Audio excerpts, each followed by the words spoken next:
Hello everyone, welcome to the Moto Mengy channel. I'm up here today on Skyline Drive above Reading, Pennsylvania. Enjoying the view and the cool weather. It's like 60 degrees today. Yeah, 60 degrees according to the Goldwing, so I have my heated hand grips on for the first time in like half a year. Yeah, today I want to talk a little bit about the North Carolina situation.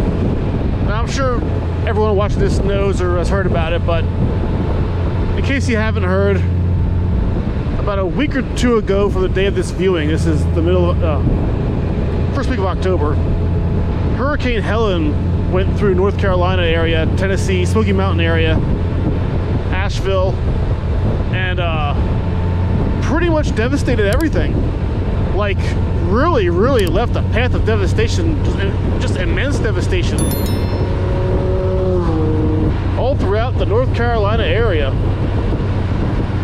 And I've been watching the news about it for the past few days and watching some YouTube videos people have made about the destruction down there and what all happened, and it's horrifying. I mean, it's just terrible. The Smoky Mountain area is a place I've been to more times in my life than I can count. Most of them on motorcycle rides. I stay right in Maggie Valley often, right near Asheville, and a lot of the videos I've been seeing are of places that I've been to, places I know very well. And some of the roads that are now missing, literally washed away by the waters. Like, whole roads just gone. I mean, uprooted and carried away and just destroyed are a lot of the roads that I've ridden on, a lot of the roads that I know and love. Because that whole area is great for motorcycle riding. In fact, I wager it's some of the best riding on the East Coast is down around the Asheville, Smoky Mountain area. That whole four corner area where North Carolina meets Tennessee, meets Georgia and South Carolina. The Smoky Mountain area down there.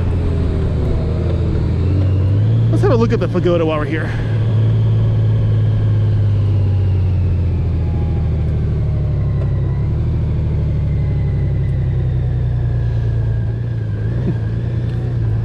As usual, busy.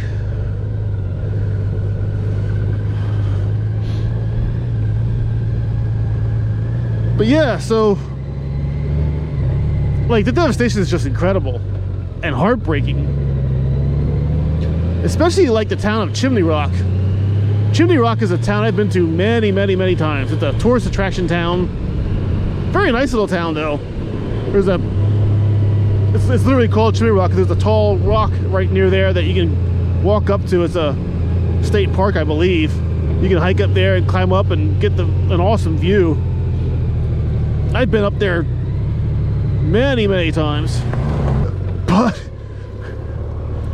damn, I mean, the videos I'm seeing online, the pictures I'm seeing online, like, you can barely even recognize the town. The town is a lot of it's gone. I mean, like, Chimney Rock's almost been wiped off the map. Some of the roads are covered in mud, you can't even see them. Some of the roads are just washed away, they're gone. And even some of the places, like the buildings and the businesses down there, like some of the pictures I've seen are places that I recognize, places I've even been to that are gone now. And it's really something else. I mean, I've seen storm devastation before, I've seen destruction before from Mother Nature, but rarely on this scale, and probably never in a place that I'm so fond of, that I've been to so many times that I know so well. Like, I'm not even sure, like, I know a lot of the officials and everything and people down there are saying don't come down to the area, stay away, it's dangerous, it's you know, the first responders are trying to save people and trying to clean up the mess and just trying to recover from this. And I mean, it's going to be years probably until the area fully recovers from this. In fact, some people are saying that, I've seen some locals down there, some officials and everything, saying that some areas might never truly recover from this. Like Chimney Rock, for example. I mean, the town's literally destroyed. I mean, I don't know, you got to rebuild the whole town after that, what happened down there. And it's not like, you know, all the business owners, all the people who live down there have the money to rebuild so utterly and completely after something like that. So there may be some level of, you know, never recovery. And that really kind of has me depressed. To be honest, I'm kind of sad about that. The Asheville Smoky Mountain area is a beautiful area. And some amazing roads to ride on. I mean, like if I had to make a list of the top 5 states to ride a motorcycle in the United States, North Carolina would be in the top 3 solely based on the Smoky Mountain area, honestly. I mean, maybe top 5, but right up there. I mean, that's how much I love that area.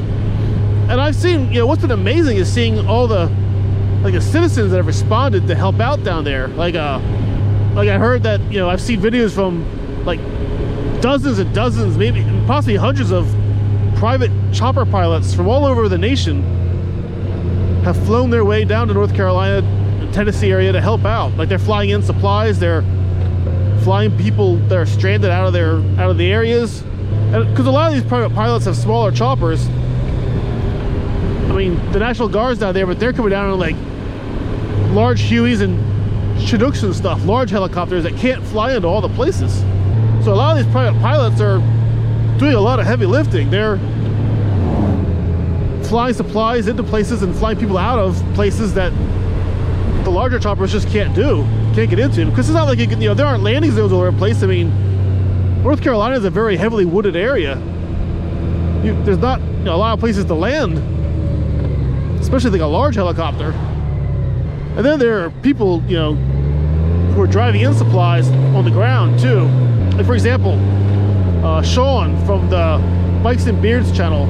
Sean used to run a used motorcycle dealership down close to here, actually, down in Lancaster, Pennsylvania, about an hour away from me, called SRK Cycles. He's done that for years and years, but in the past year, he sold off SRK Cycles, closed it down, and he moved down to Tennessee. That's where he lives now. In fact, this little side story, Sean is the guy who ended up with my Road Glide, my last Road Glide, the bike I traded in for this Goldwing, actually. What's up, guys? Sean here from SRKcycles.com, and we have a 2016 Harley Davidson Road Glide Ultra Classic. When I traded my Goldwing in, Sean ended up getting that Goldwing from Lebanon Honda, and he had it down at SRK Cycles and he sold it. But anyway, Sean drove supplies in his van with one of his co-workers out to like the Asheville area. Like, they filled their whole van up with like bottles of water and diapers and baby food, and took a whole day in their van just trying to work their way into North Carolina, into the Asheville area, to this church they were trying to get to, which is accepting supplies to be distributed to people who need it and stuff. Because a lot of the local churches down there, they're acting as like coordination centers for the relief effort, you know, like, because these churches have big parking lots, the helicopters can land at them to grab what supplies or to offload people and stuff, or to fly medical people into places they're needed and stuff. So the churches are being really, they're doing a good work down there. They're doing some really heavy lifting with regards to the relief effort. But so Sean and his buddy tried to, for a whole day, to get their supplies to this church they're trying to get to, and it took them a whole day just to find their way there, because half the roads they kept trying to take in were closed or gone or wiped out or just missing. I mean, they literally couldn't drive to where they wanted to go. Eventually, though, they found a way in. The GPS was useless, he said, because the GPS is taking them on roads that don't exist anymore, that are closed, so the GPS couldn't be trusted, so they just had to tack their way in the old-fashioned way, you know. But I've seen other videos too. I mean, there's just one example. There's lots of examples of people, citizens down there, doing good work. And what's really messed up is that FEMA, the Federal Emergency Management Association or something like that, for a little bit of time was causing a bit of a stir down there, because FEMA was interfering with these private citizens who were trying to send in supplies and release stuff, because, you know, they were like, you know, telling private pilots they can't fly. They were grounding helicopter pilots. They were telling people who are driving in supplies to drop the supplies off at the FEMA center so FEMA could distribute them, or not distribute them at all. And it's got a lot of people really upset down there, because FEMA was interfering and slowing down, you know, help getting into the destroyed areas. So it got so bad that the North Carolina State Police got involved and started, you know, like telling FEMA officials to get out of the way or they'll be arrested and stuff. I mean, it really got bad.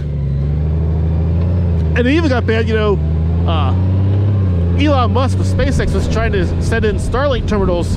SpaceX has these Starlink terminals that are like little satellite dishes that people can use to get on the internet and do communications and stuff. I actually have it in my house, it works great, but they're very small and portable, they take no power, you can put solar panels on them to run them. So a lot of these places that are devastated, which have no phone lines or no power, no communication with the outside world because cell towers are down, they're trying to get Starlink into these places so people can, you know, communicate with the outside world and stuff. So SpaceX started donating like thousands and thousands of these Starlink terminals, and FEMA blocked it. FEMA stopped them. Elon Musk got directly involved with it. He contacted Pete Buttigieg, Secretary of Transportation for the government, to ask him why FEMA was doing this, and Pete Buttigieg got all straightened out then, which was very good on Pete Buttigieg. So FEMA finally got out of the way and allowed all these supplies to start flowing. That's crazy. I mean, and as it turns out now, it turns out that FEMA has all these supplier contracts with certain businesses, certain big corporations. And FEMA wanted to only send in supplies from the people they have contracts with. It's all about profits and shit. It's all it was about, which is just ridiculous. I mean, yeah, this is not a time to pad profit margins, you know. When it comes to disaster relief and stuff, and people who are in serious need and people who are in danger, and anyway, so it got all straightened out eventually though. But the whole thing's a mess. I mean, what a mess. What a terrible mess. You watch all these videos and see all these pictures and stuff and hear all these tales of these people down there. And you know, I mean, what can we do up here? I mean, here in Pennsylvania, you know, I mean, we just can't really do much about it to help them out or anything other than send money, donate money to relief efforts and stuff. That's all we can really do. North Carolina's got a lot of work ahead of itself. They're going to be recovering from this thing for years, literally for years. My favorite interstate in the whole country, Interstate 40, going down out of south of Route 81 down into Asheville area. Interstate 40 is an awesome interstate. It's very hilly and curvy. It's just fun to ride. It's always like, you know, when you come down 81 down towards Maggie Valley, you come down 40 because 40 is like your reward for the long ride down there. You know, 40 is so much fun to ride, but 40's closed now because it's washed away. It's not even there anymore. I mean, 40's gone. Same with Interstate 26. Interstate 26 parallels 40 coming down out of Johnson City, I believe. Again, down towards the Asheville area, sort of. Asheville, Waynesville area. Interstate 26 is closed too, down North Carolina and Tennessee. And who knows when they'll be back up and open. I mean, it's going to take a long time to repair those highways. So hopefully it all gets fixed up relatively quickly. I mean, it's not going to be quick. It's going to be a long time till that area recovers, but hopefully the recovery goes well. It goes faster than people expect it to.